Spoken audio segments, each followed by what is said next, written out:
उत्तर प्रदेश विधानसभा चुनाव 2027 से पहले समाजवादी पार्टी के विधायक ओम प्रकाश सिंह और सुहेलदेव भारतीय समाज पार्टी के राष्ट्रीय अध्यक्ष और योगी कैबिनेट में मंत्री ओम प्रकाश राजभर की मुलाकात ने राजनीतिक हलकों में नई चर्चाओं को जन्म दिया है। इसके बाद समाजवादी पार्टी के अध्यक्ष अखिलेश यादव से जब इस मुलाकात के बारे में मीडिया ने सवाल पूछा तो उन्होंने मुस्कुराते हुए हल्के फुल्के अंदाज में ये जवाब दिया कि ये यानी कि ओम प्रकाश सिंह मिलकर आए हैं। अब नेगेटिव मिला या पॉजिटिव भगवान जाने क्या होगा। वहीं ओम प्रकाश सिंह ने यह भी कहा कि वो उन्हें समझाने गए थे। इन बयानों से ये जरूर स्पष्ट होता है कि समाजवादी पार्टी इस मुलाकात को राजनीतिक महत्व देने से बचना चाहती है। दूसरी ओर ओम प्रकाश राजभर भी पिछले कुछ समय से लगातार समाजवादी पार्टी और अखिलेश यादव पर सार्वजनिक रूप से तीखे हमले कर रहे हैं। ऐसे में केवल एक मुलाकात के आधार पर यह निष्कर्ष निकालना तो उचित नहीं होगा कि दोनों दलों के बीच गठबंधन की प्रक्रिया शुरू हो गई है।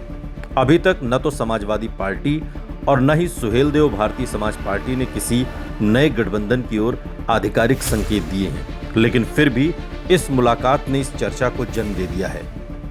उत्तर प्रदेश की राजनीति को अगर देखें तो इस संभावना पर चर्चा स्वाभाविक भी है, क्योंकि ओम प्रकाश राजभर पहले भी कई बार अलग अलग राजनीतिक दलों के साथ गठबंधन कर चुके हैं। वो 2017 में बीजेपी के साथ थे, 2022 में समाजवादी पार्टी के साथ चुनाव लड़े और बाद में फिर एनडीए में लौट आए।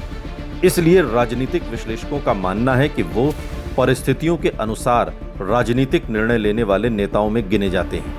हालांकि वर्तमान समय में वो योगी सरकार में मंत्री हैं और सार्वजनिक रूप से बीजेपी के साथ खड़े दिखाई देते हैं। इसलिए निकट भविष्य में उनके गठबंधन बदलने की संभावना पर कोई ठोस निष्कर्ष निकालना उपलब्ध तथ्यों के आधार पर संभव नहीं है, लेकिन इस मुलाकात ने इस चर्चा को जरूर जन्म दिया है। साथ ही अखिलेश यादव ने जब हंसी में इस बात को टाला तो इस बात को और बल मिल गया कि क्या समाजवादी पार्टी और सुहेलदेव भारतीय समाज पार्टी के बीच कुछ पक तो नहीं रहा।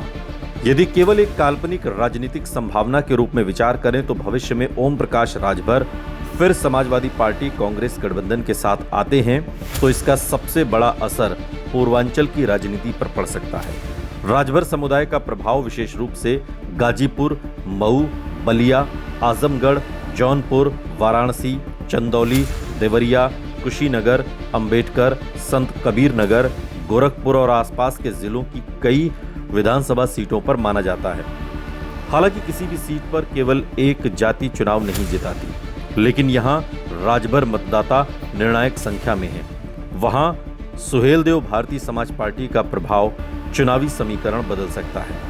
ओम प्रकाश राजभर की सबसे बड़ी राजनीतिक ताकत यह है कि उन्होंने पूर्वांचल के राजभर समाज के बीच अपनी अलग पहचान बनाई है। सालों से वो सामाजिक न्याय, पिछड़े वर्गों के अधिकार और छोटे समुदायों की राजनीतिक भागीदारी जैसे मुद्दे उठाते रहे हैं। हालांकि उनके प्रभाव की सीमा को लेकर अलग अलग राजनीतिक आकलन हैं। कुछ विश्लेषक उन्हें 15 से 20 विधानसभा क्षेत्रों में प्रभावशाली मानते हैं, जबकि कुछ का मानना है कि उनका असर इससे अधिक व्यापक है, लेकिन हर सीट पर निर्णायक नहीं है।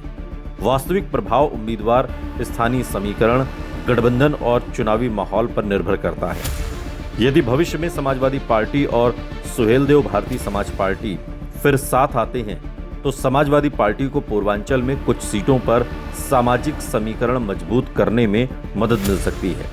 अखिलेश यादव लंबे समय से पीडीए, पिछड़ा दलित अल्पसंख्यक रणनीति पर काम कर रहे हैं। ऐसे में राजभर समाज का संगठित समर्थन मिलने पर यह रणनीति कुछ क्षेत्रों में और मजबूत हो सकती है, खासकर उन सीटों पर जहां यादव, मुस्लिम और राजभर मतदाता मिलकर बड़ी संख्या बनाते हैं। वहां विपक्ष का चुनावी समीकरण बदल सकता है। हालांकि इसका अर्थ ये नहीं होगा कि बीजेपी को पूरे प्रदेश में समान रूप से नुकसान होगा। बीजेपी ने पिछले कई वर्षों में गैर यादव पिछड़े वर्गों के बीच मजबूत संगठन तैयार किया है और उसके साथ निषाद पार्टी, अपना दल एस और अन्य सहयोगी भी जुड़े रहे। यदि किसी समय सुहेलदेव भारतीय समाज पार्टी गठबंधन बदलती भी है तो बीजेपी अन्य सामाजिक समूहों और अपने संगठन के आधार पर उस कमी को भरने की कोशिश करेगी। इसलिए संभावित प्रभाव क्षेत्रवार अलग अलग हो सकता है। यदि सीट बंटवारे की काल्पनिक स्थिति बने तो सुहेलदेव भारतीय समाज पार्टी संभवतः पूर्वांचल की उन्हीं सीटों पर दावा करेगी जहां उसका संगठन और सामाजिक प्रभाव अपेक्षाकृत मजबूत है। इसमें गाजीपुर, मऊ, बलिया, आजमगढ़, जौनपुर, चंदौली, वाराणसी मंडल और आसपास के कुछ विधानसभा क्षेत्र शामिल हो सकते हैं। लेकिन कितनी सीटें मिलेंगी ये पूरी तरह भविष्य की राजनीतिक परिस्थितियों, गठबंधन की बातचीत पर निर्भर करेगा। वर्तमान ग्राउंड रियलिटी ये भी है कि ओम प्रकाश राजभर बीजेपी के साथ रहते हुए लगातार समाजवादी पार्टी की आलोचना कर रहे हैं। उन्होंने कई मौकों पर अखिलेश यादव पर व्यक्तिगत और राजनीतिक टिप्पणियां भी की हैं। दूसरी ओर अखिलेश यादव भी सार्वजनिक रूप से कह चुके हैं कि अब राजभर के साथ गठबंधन की कोई स्थिति नहीं बची है। इसलिए मौजूदा समय में दोनों दलों के बीच राजनीतिक दूरी स्पष्ट दिखाई देती है। ऐसे में केवल एक शिष्टाचार या व्यक्तिगत मुलाकात को आगामी गठबंधन का संकेत मान लेना थोड़ा जल्दबाजी भी लगता है। ओम प्रकाश सिंह और ओम प्रकाश राजभर की मुलाकात ने राजनीतिक चर्चा जरूर बढ़ाई है, लेकिन अभी इसे संभावित गठबंधन का प्रमाण नहीं माना जा सकता। यदि भविष्य में राजनीतिक परिस्थितियां बदलती हैं और सुहेलदेव भारतीय समाज पार्टी फिर समाजवादी पार्टी कांग्रेस गठबंधन का हिस्सा होती है तो उसका सबसे अधिक असर पूर्वांचल की कुछ सीटों पर पड़ सकता है और समाजवादी पार्टी को सीमित लेकिन महत्वपूर्ण चुनावी लाभ मिल सकता है। वहीं बीजेपी के लिए भी एक रणनीतिक चुनौती बन सकती है।